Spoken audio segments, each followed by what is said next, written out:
Good morning, dear students. Today we will read new chapter from the diary of Anne Frank. This chapter is in your book First Flight.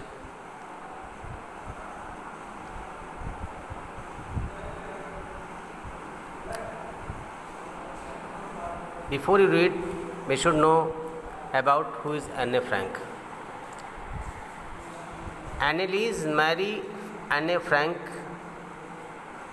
was born in June 12, 1929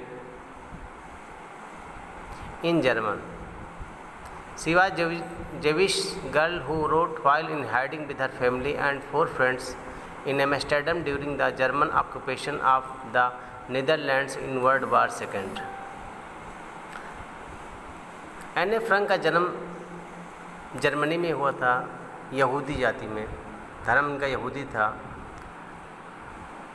ये अपने माता पिता से छुपकर diary लिखा करती थीं। इनके 4 मित्र थे एम्स्टर्डम में, क्योंकि जर्मनी पर नाजी तानाशाह हिटलर का शासन हो चुका था और हिटलर को यहूदियों से बड़ी नफरत थी। यहूदियों को वो मार देता था, गैस भट्टी में झोंक देता था, इसलिए वहाँ से भागकर एम्स्टर्डम में लोग छिप गए थे। After the Nazis gain power in Germany but way trapped when the Nazi occupation extended into Netherlands. ये नीदरलैंड में अगर छप गए और जब नाजी का शासन नीदरलैंड तक आ गया तो उनकी फैमिली पकड़ी गई। The family went into hiding in July 1942 in hidden rooms in her father Otto Frank's office building. 1942 में इनके फादर के फ्रेंड ऑटो फ्रैंक के ऑफिस में छिप गए। आफ्टर 2 years in hiding, 2 साल छिपे रहने के बाद the group was betrayed and transported to the concentration camp system when Anne died of typhus in Bergen-Belsen within days of her sister.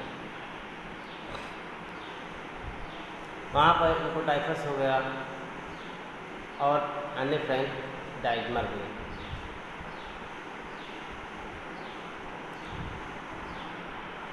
आप लोगों ने 1942 के उसके जर्मनी के बारे में सुना होगा। जर्मनी का तानाशाह हिटलर था जो कि यहूदियों से बहुत नफरत करता था। आपके हिस्ट्री चैप्टर में इसके बारे में उल्लेख है।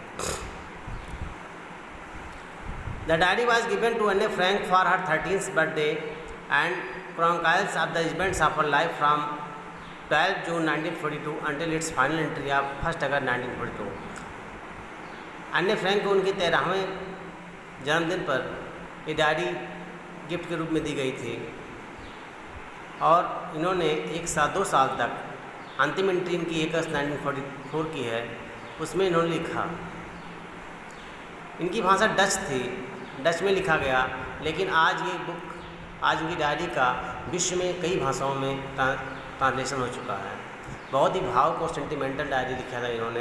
एक 13 साल की बच्ची ने अपने जीवन में जो कुछ घटना हुआ था उस घटना के बारे में लिखा था।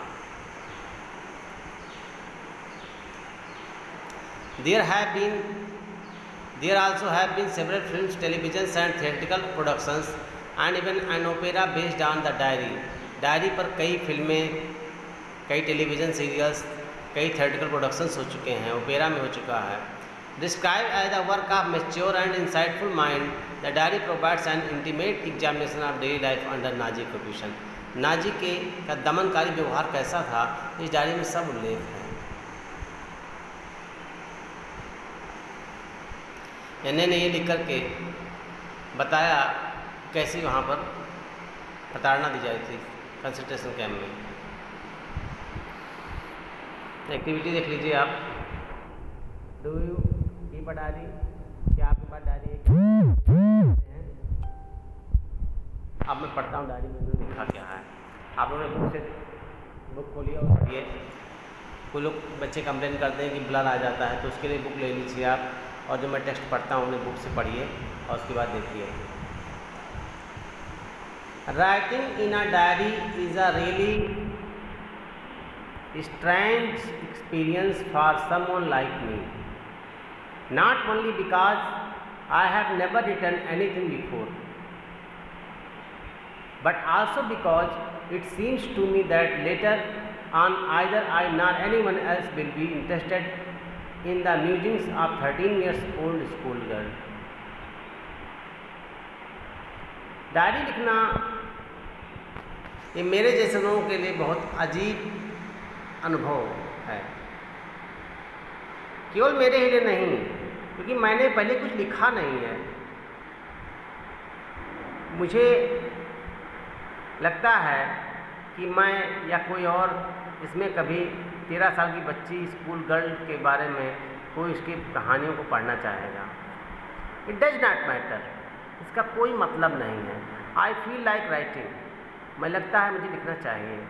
आई हैव ए निगर greater need to get all kinds of things off my chest, जो कुछ मेरे हृदय में चीज़ है वो सब मैं लिखूं। Paper has more experience patience than people, क्योंकि लोगों में धैर्य की कमी होती है, लेकिन कागज़ों में बहुत ज़्यादा धैर्य होता है।